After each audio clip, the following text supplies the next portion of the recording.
During my son's kindergarten screening, the counselor asked him to draw our family and then called security. The screening was routine until it wasn't. My wife had work, so I brought our 5-year-old Liam alone. Mrs. Peterson had him count blocks and identify letters. He was doing great. Then she slid paper and crayons across the table. Liam, draw me a picture of your family. Liam grabbed a black crayon and started drawing. I was filling out forms across the room when I noticed Mrs. Peterson had gone completely still, hand over her mouth. Liam, can you tell me about your drawing? He pointed. That's Daddy. That's Mommy. That's me. Her face went pale. And who's that? She pointed at something on the page. That's my other mommy. My head snapped up. Other mommy? Mrs. Peterson's voice got tighter. Your other mommy? Yeah, she visits at night when Daddy's asleep. She stands in my room and watches me. Sometimes she cries. Mrs. Peterson stood so fast, her chair fell backward. Mr. Hayes, wait outside. What? Why? Please. I didn't move. Instead, I walked over to see the drawing. The paper was covered in black crayon. 3 stick figures on one side that I assumed were us. But on the other side was another figure, taller than the rest, with long black hair drawn all the way down to the ground. The face had hollow circles for eyes and a smile that stretched way too far across the page. My stomach dropped. Mrs. Peterson was already calling security. I need you in room 4B, immediately. Wait, what's happening? I demanded. Her hands were shaking. Does your son have night terrors? Has anyone been in your home that shouldn't be? My blood went cold. Not that I know of. 2 security guards arrived at the door. Mrs. Peterson pulled them aside and showed them the drawing. They both stiffened immediately. One guard looked at me. Sir, does this mean anything to you? I stared at the drawing again. The long hair, the smile that was too wide, and then I remembered. 3 weeks ago, I woke up at 2 a.m.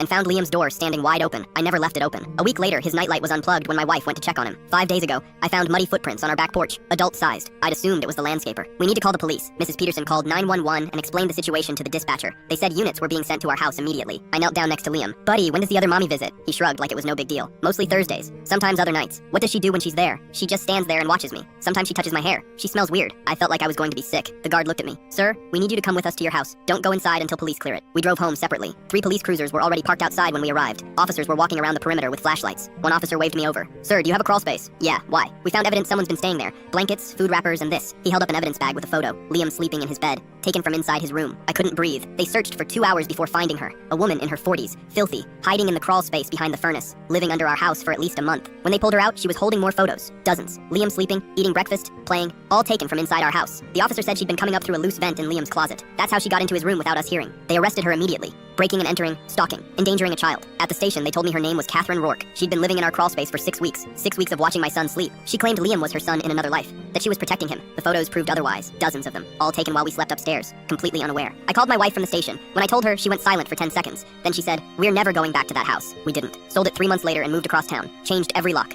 Installed cameras. Sealed every vent. But here's what I can't stop thinking about. If Liam hadn't drawn that picture, if Mrs. Peterson hadn't trusted her gut and called security, how much longer would Catherine Rourke have kept coming into my son's room at night? Liam still draws pictures for school. I make sure to look at every single one.